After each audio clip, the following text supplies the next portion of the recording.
into space.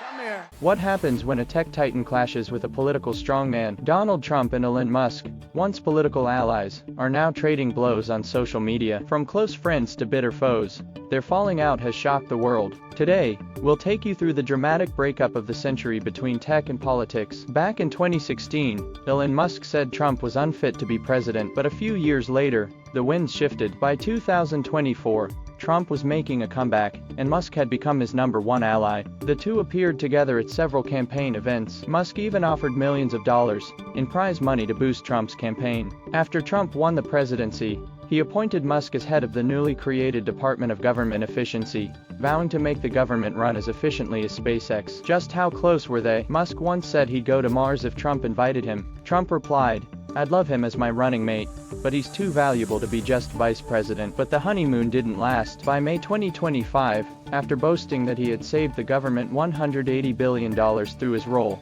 Musk abruptly resigned. Still, he publicly claimed he would continue to be a friend and advisor to the Trump administration. A few days later, Trump unveiled his signature, Big and Beautiful bill, a sweeping piece of legislation aimed at passing the entire budget and tax cuts in one go. Not only did the bill balloon the national deficit by $2.4 trillion, it also included provisions to eliminate government subsidies for electric vehicles. Musk was furious. He launched a days-long tirade on social media, slamming the bill as a disaster-level stupidity. He called the Big and Beautiful bill a disgusting monster, and publicly urged Republican lawmakers to vote it down. Even the best allies can't escape the conflicts of interest. Trump's flagship bill slashed off subsidies, deepening the rift. When big money is involved, even blood brothers keep score. The real explosion came in June 2025. Their feud lit up social media, with daily back and forths that put tabloid drama to shame. Musk blasted the bill again, accusing Trump of betrayal. Trump fired back,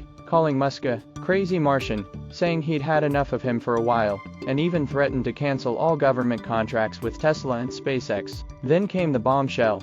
Musk insinuated on X that Trump was one of the names on the Jeffrey Epstein list, the list of high-profile clients of the disgraced financier, who lured underage girls into a global sex trafficking network. If true, this would be an earth-shaking scandal. The stock market reacted immediately. Tesla's market cap lost $152 billion in a single week. Trump's media company stock also took an 8% dive. Even the Republican Party showed signs of fracture. Some lawmakers stood by Trump, others began siding with Musk. Rumors swirled that a new Musk party was being formed behind the scenes. Musk launched a poll on X, asking users if he should start a new political party, representing the middle 80% of voters. He said if the Republican Party continues to be hijacked by extremists, he may form a new party, and even run for president in 2028. Trump, on the other hand, is pushing hard to pass his bill through Congress, determined to prove he's still the leader of the GOP. Politics, he believes, will always outrank business. This tech versus politics showdown still has a long way to go. The Trump-Musk breakup isn't just tabloid gossip,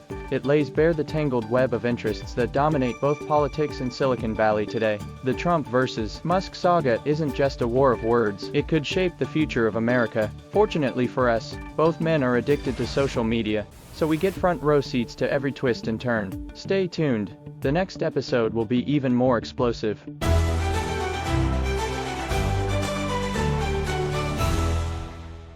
Orange-red flames appeared again in Los Angeles, this time, not from wildfires, but from public anger. This is neither a battlefield nor the scene of a disaster film. It is hard to imagine this is the United States in 2025, in the city known as Los Angeles. It all began with an immigration sweep. On June the 6th, U.S. Immigration and Customs Enforcement, ICE, conducted raids at multiple locations in Los Angeles, arresting undocumented migrant workers. Authorities described it as routine enforcement, but immigrant communities saw it as a targeted and premeditated operation. Some were taken from their workplaces, some were pushed into detention vehicles before they had a chance to say goodbye. Angry citizens took to the streets. Protests continued until 8 p.m. on June the 6th, when the Los Angeles Police Department declared the gathering unlawful and began dispersal operations. Officials claimed to use less lethal munitions. However, the protests did not subside, and escalated further. By the next day, demonstrations had spread to the Paramount area. Protesters used shopping carts and recycling bins to block roads, occupied highways,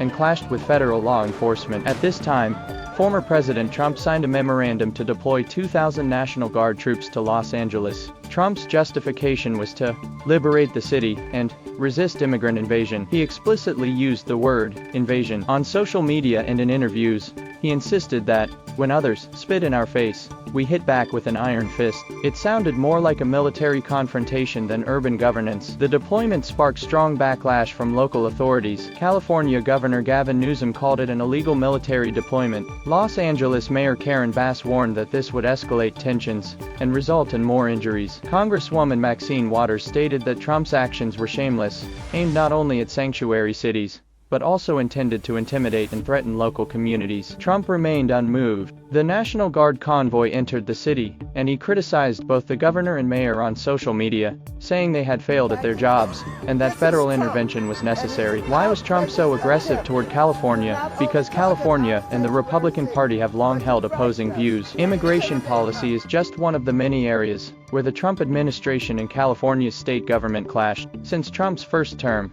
issues such as climate change, inclusive education, and abortion have been major points of contention, with California frequently taking legal action. During Trump's presidency alone, the state sued the federal government over 100 times. One side values diversity and freedom, the other emphasizes control and order. Conflict was inevitable. As tensions rose, protests against immigration enforcement began to spread to other cities across the country. From Portland to Chicago, San Francisco to Boston, citizens took to the streets in solidarity with immigrants, denouncing Trump's militarized approach to law enforcement. In Australia, a journalist covering the protests was hit in the thigh by a rubber bullet, prompting the Australian government to lodge a formal protest with the United States. What started as a local protest has evolved into a nationwide civic movement, drawing international attention to the state of American democracy. Meanwhile, Trump further expanded the deployment by sending an additional 2,000 National Guard troops to Los Angeles, bringing the total to over 4,000. The Department of Defense also dispatched 700 Marines to Southern California, officially stating the goal was to protect federal assets. However, many civilians saw this as a troubling sign of military involvement in civilian governance. Governor Gavin Newsom responded by stating that this was an unconstitutional expansion of military power and a step toward authoritarianism. Trump countered by suggesting that, if he were in charge of border control, arresting the California governor and Los Angeles mayor would be a good idea, and that they should be grateful for federal intervention. At this point, the issue in Los Angeles had evolved from a debate over immigration policy into a direct clash over political authority and institutional control. On the surface, the conflict appeared to be between police and protesters, but at a deeper level, it reflected tensions between identity and economic structure. There are nearly 1 million undocumented immigrants living in Los Angeles.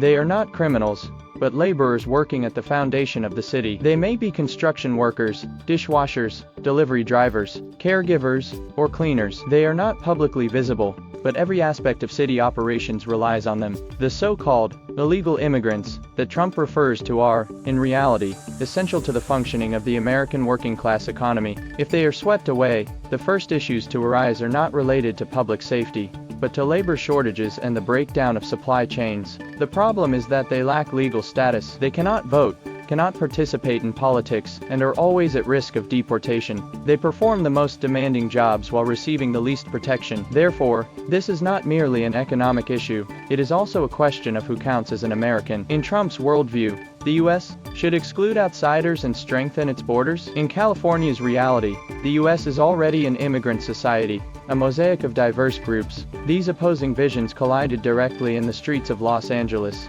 This is the deeper truth behind the unrest, a test of democracy. From the George Floyd protests in 2020 to the unrest in Los Angeles today, the United States is repeatedly confronted with one question: what is democracy? Is it a system, a vote, or the ability to accommodate difference? The flames in Los Angeles may not be consuming buildings, but they are burning at the core of this nation's values. Supporters of immigration reform may be angered by demonstrators waving Mexican flags in the streets. Opponents argue for more inclusivity rather than endless detention and deportation. We are left to ask, can America still accommodate those who are different? Elections have repeatedly divided communities in the nation. Perhaps the real test of democracy is whether those divisions can be healed.